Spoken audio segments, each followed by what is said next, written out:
2021년 3월 31일 수요일입니다. 오늘 사순절 37번째 되는 날입니다. 우리 기도하고 예배 시작합니다.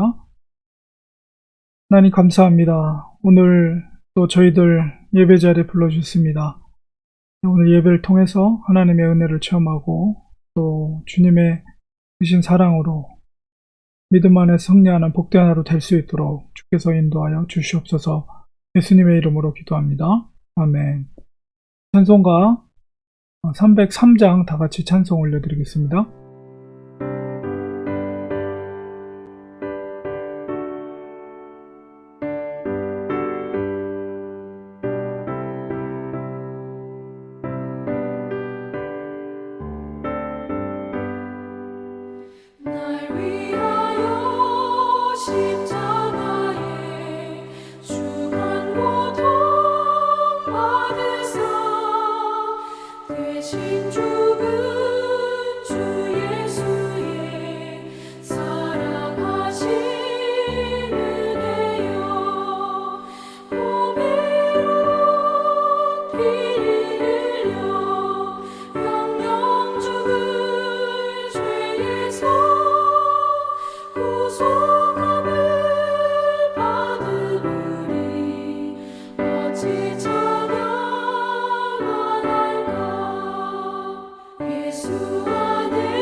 이 세상의 모진 풍파 쉬지 않고 불어도 주님 안에 보호받는 우리 마음 편하다.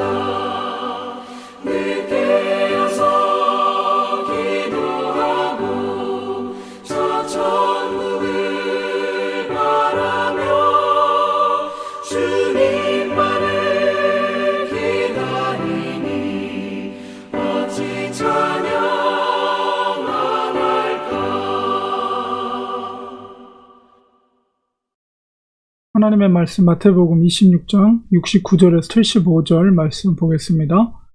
베드로가 바깥 뜰에 앉았더니 한 여종이 나와 이르되 너도 갈릴리 사람 예수와 함께 있었도다 하거늘 베드로가 모든 사람 앞에서 부인하여 이르되 나는 내가 무슨 말을 하는지 알지 못하겠노라 하며 관문까지 나아가니 다른 여종이 그를 보고 거기 있는 사람들에게 말하되 이 사람은 나사렛 예수와 함께 있었도다 하매 베드로가 맹세하고 또 부인하여 이르되 나는 그 사람을 알지 못하노라 하더라. 조금 후에 곁에 섰던 사람들이 나와 베드로에게 이르되 너도 진실로 그 도당이라 내 말소리가 너를 표명한다 하거늘 그가 저주하며 맹세하여 이르되 나는 그 사람을 알지 못하노라 하니 곧 닭이 울더라. 이에 베드로가 예수의 말씀에 닭 울기 전에 내가 3번 나를 부인하리라 하심이 생각나서 밖에 나가서 심히 통곡하니라. 네, 오늘은 사순절 36번째 되는 날입니다. 고난주가 또 3일째가 됐는데요. 오늘은 베드로의 부인, 베드로가 예수님을 부인한 장면이 오늘 본문 속에 기록이 되어 있습니다. 예수님께서 겟세마네 동산에서 붙잡힐 때 제자들이 다 예수님을 버리고 뿔뿔이 흩어졌지만 베드로는 멀찍이서 이게 어떻게 될까 그런 궁금함 속에서 멀찍이서 예수님을 쫓게 되는데, 바로 베드로가 바깥 뜰에서 기다리고 있을 때 한 여종이라고 그랬는데 작은 소녀입니다. 작은 소녀가 와서 저도 갈릴리 사람 예수와 함께 있었다, 이렇게 얘기를 할 때, 작은 소녀가 혼자서 얘기한 거면 베드로가 그 소녀한테 얘기하면 되는데, 거기 있는 모든 사람 앞에서 부인하면서 무슨 말인지 난 모르겠다 하면서 첫 번째로 부인을 하게 되죠. 그리고 바깥들에 있다가 이제 앞문까지 나아가요. 그 자리에서 피해서. 그런데 또 다른 여종이 베드로를 보고 사람들한테 얘기합니다. 이 사람 예수와 함께 있었도다. 이렇게 얘기를 하자 베드로가 또 맹세하여 또 부인하여 이렇게 반복해서 이야기합니다. 여기서 이 표현은, 맹세하고 또 부인한다는 표현은, 내가 거짓말을 하면 바로 하나님께서 벌에 벌을 더해 줄 것이다, 이런 어떤 맹세가 담겨져 있는 표현이거든요. 그리고 베드로는 예수님을 뭐라고 표현합니까? 나는 그 사람을 알지 못하노라. 그 사람이라고 이렇게 표현해요. 이 베드로야말로 예수님을 항상 주로 고백했죠. 처음 예수님께서 그를 부를 때 사람 낳는 어부가 되게 하리라 할 때도 주님이라고 불렀고, 또 가이사랴 빌립보에서도 너는 나를 누구로냐 했을 때 주는 그리스도시의 살아계신 하나님의 아들입니다 라고 그렇게 고백했던 사람이 바로 베드로입니다. 그런데 베드로가 그 사람이라는 것은 아주 평범하고 보잘것없는 사람을 표현할 때 쓰는 단어를 사용해서 그 사람을 알지 못한다. 주님이라고 고백했고, 하나님의 아들이라고 고백했고, 그리스도라고 고백했던 그분을, 자기의 스승을 아주 하찮은 사람을 기록하는 그 사람이라고 표현하면서 아주 하나님 앞에서 맹세하면서 두 번째로 그렇게 부인해요. 그리고 조금 후에 곁에 섰던 사람들이 나와서 베드로를 또 보고 너는 그 도당이다, 예수님을 쫓아다니던 그 무리다 라고 얘기를 합니다.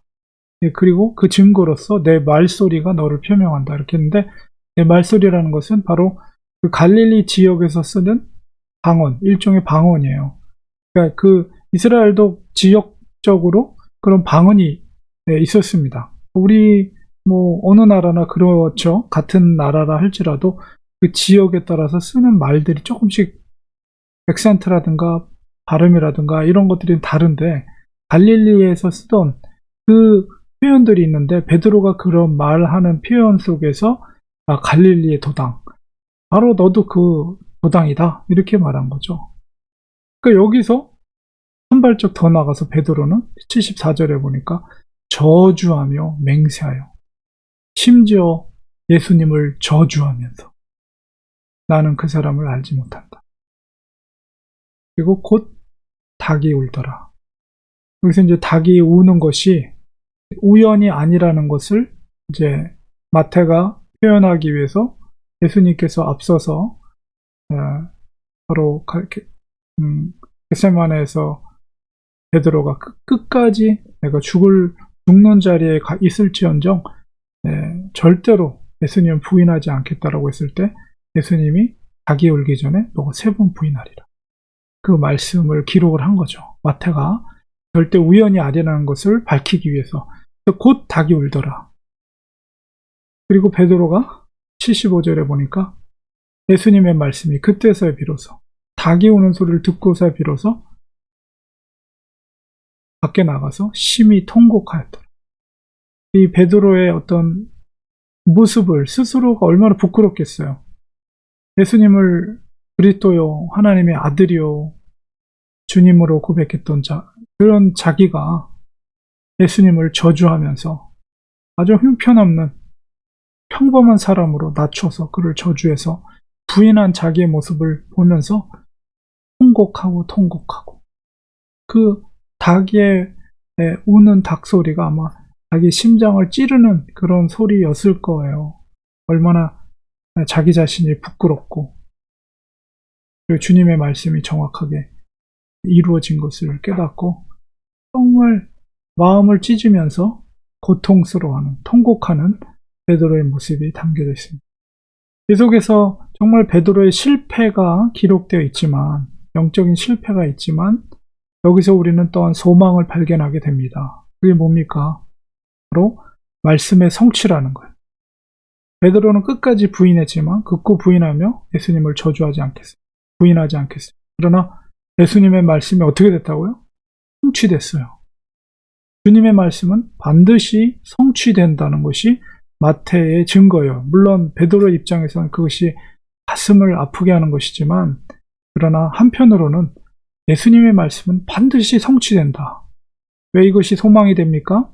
예수님은 베드로의 부인할 것을 예언했지만 그 앞서서 뭘 예언했습니까? 3번이라는 것은 성경에서 완전수를 얘기해요. 예수님이 뭘 예고했죠? 고난받으실 것과 죽으실 것과 다시 부활하실 것을 3번이나 반복해서 예고를 했어요. 그 얘기는 뭐예요? 이 말씀은 반드시 성취된다는 것. 죽으심도 성취되지만 반드시 다시 살아날 것이 성취될 것을 바로 이 베드로의 말씀의 응답을 통해서 우리는 소망을 발견하게 되는 것입니다.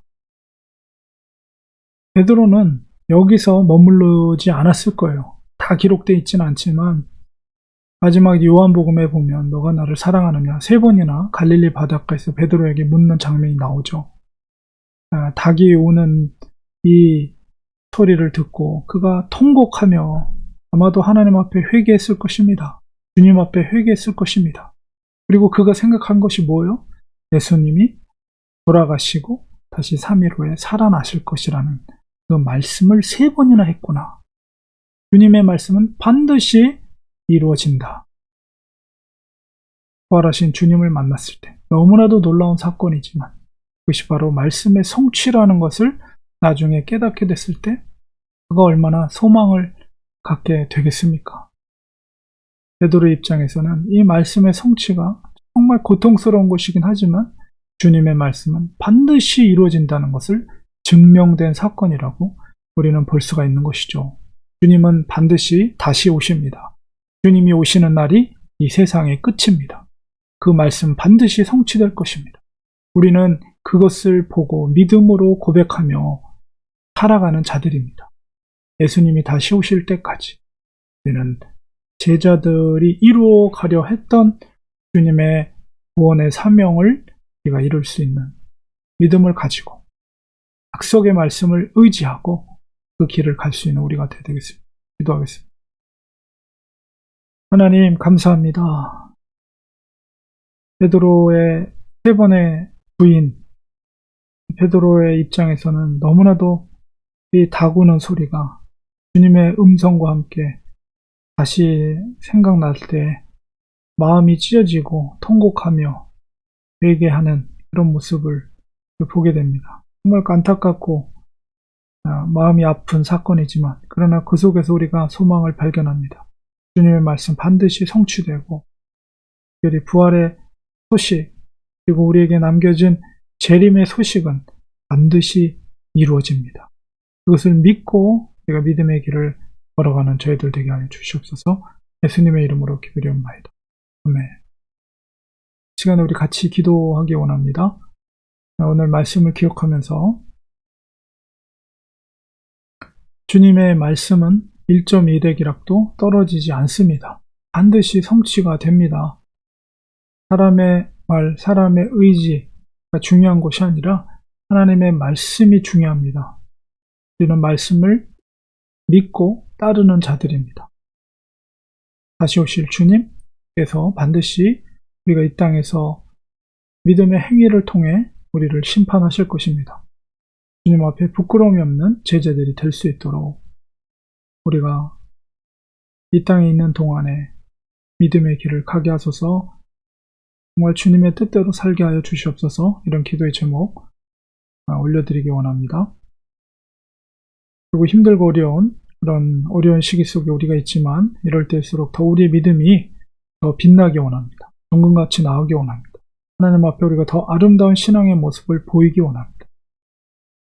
이스라엘 백성들이 광야 40년 동안 고통을 당했던 것도 내가 나를 믿나 믿지 않는다, 그것을 시험하기 위함이었다라고 말씀하고 있습니다. 우리가 어려운 시기일수록 또 주님을 향한 신실한 믿음으로 하나님 앞에 나아가는 우리가 되기 원합니다.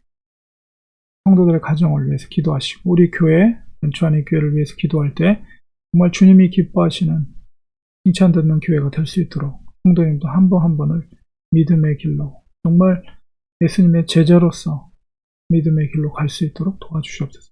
복음을 전하고 예수 그리스도의 사랑을 전하는 교회가 되게 하여 주시옵소서. 또 성도들의 일터와 또 자녀들과 또 아프신 분들 위해서 우리 합심하여 기도할 때 기적이 일어나게 하시고 회복과 새로운 생명으로 살아나는 역사들이 일어나게 하소서. 함께 기도하기 원합니다. 하나님 아버지, 오늘 말씀을 기억합니다. 주님의 말씀은 1.1핵도 떨어지지 않고 반드시 성취되는 하나님의 말씀임을 기억하고 주님께서 다시 오신다고 약속해 주셨습니다. 재림의 그날을 우리가 고대하며 주님 오실 때 부끄러움 없이 우리의 맡겨진 사명 감당하게 하시고 믿음의 길로, 믿음의 행위로 하나님 앞에 심판대 섰을 때 칭찬 들을 수 있는 저희들이 될 수 있도록 도와주시옵소서. 세상의 것은 변하고 변질되고 썩어 없어지지만 하나님의 말씀은 1.1핵도 떨어지지 않고 반드시 이루어지는 말씀임을 믿고 주님의 말씀을 더 사모하고 신뢰하고 그것을 비전으로 삼고 우리가 믿음으로 걸어가는 저희들 되게 하여 주시옵소서. 힘들고 어려운 시기를 보내고 있지만 이런 시기일수록 더욱더 주님을 의지하며 믿음으로 살아가는 저희들 될 수 있도록 주님 붙들어 주시옵소서. 저희들은 연약하고 나약하지만 주님께서 우리와 함께 하시고 능력 주실 때 주님 뜻을 이룰 수 있는 제자의 길을 갈 줄 믿사오니 도와주시옵소서. 그렇게 되게 하여 주옵소서. 은초하는 교회 사랑해 주옵시고 우리 교회가 정말 하나님 보시기에 아름다운 교회, 칭찬되는 교회가 될 수 있도록 돌봐 주옵김을 간절하고 원합니다. 우리가 거하고 있는 삶의 터전 속에서, 가정이나 삶의 터전 속에서 예수 그리스도의 향기를, 예수 그리스도의 사랑을 실천할 수 있는 저희들이 될 수 있도록 도와주옵김을 간절하고 원합니다. 저희들은 연약하고 부족하오니 주께서 붙들어 주셔서 주님 성령께서 능력 주시고 힘 주셔서 정말 제자의 길을 감당할 수 있는 저희들 될 수 있도록 도와주옵기를 간절하고 합니다. 성도들의 가정을 지켜주시고 좌정하시고 다스려주시고 하나님께서 항상 사랑으로 아버지 평강으로 우리 성도들의 가정을 지켜주옵기를 간절하고 합니다. 아버지여, 우리 자녀들을 지켜주시옵시고 주님을 위해 주님의 영광을 위해 쓰임받을 수 있는 자녀들이 되게 도와주시옵소서. 몸이 연약한 성도들 주께서 치유하시고 회복케 하여 주시고 우리가 믿음으로 간구할 때 하나님께 응답해 주셔서 아버지께서 돌보아 주셔서 회복의 역사가 일어날 수 있도록 인도하여 주옵기만을 간절히 바라고 원하옵나이다. 주님 붙들어 주옵시고 특별히 고난 주간을 맞이하며 주님의 십자가의 고난을 묵상하면서 한 주를 보내고 있습니다. 예수님의 죽으심은 아버지와 또한 부활의 대속의 복음의 길이 열린 것임을 우리가 믿고 정말 믿음으로 우리가 살아가게 하여 주시옵소서. 예수님께서 우리에게 원하시는 뜻대로 살아가는 저희들 될 수 있도록 붙들어 주시옵소서. 성령 충만함으로 역사해 주시옵시고 믿음으로 좁은 길을 걷는 참된 제자들 될 수 있도록 돌보아 주시옵소서. 예수님의 이름으로 간절히 기도드립니다. 아멘.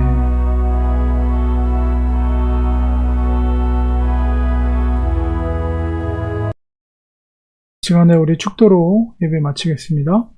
이제는 예수 그리스도의 은혜와 하나님 아버지의 크신 사랑하심과 성령님의 감화 감동 교통으로 충만하신 역사가 예수님의 말씀의 언약의 성취를 우리가 믿고 예수님의 재림을 믿고 믿음으로 제자의 길을 가기로 사모하는 우리 사랑하는 성도들 머리 위에, 가정 위에, 교회 위에 지금부터 영원까지 함께 계실지어다.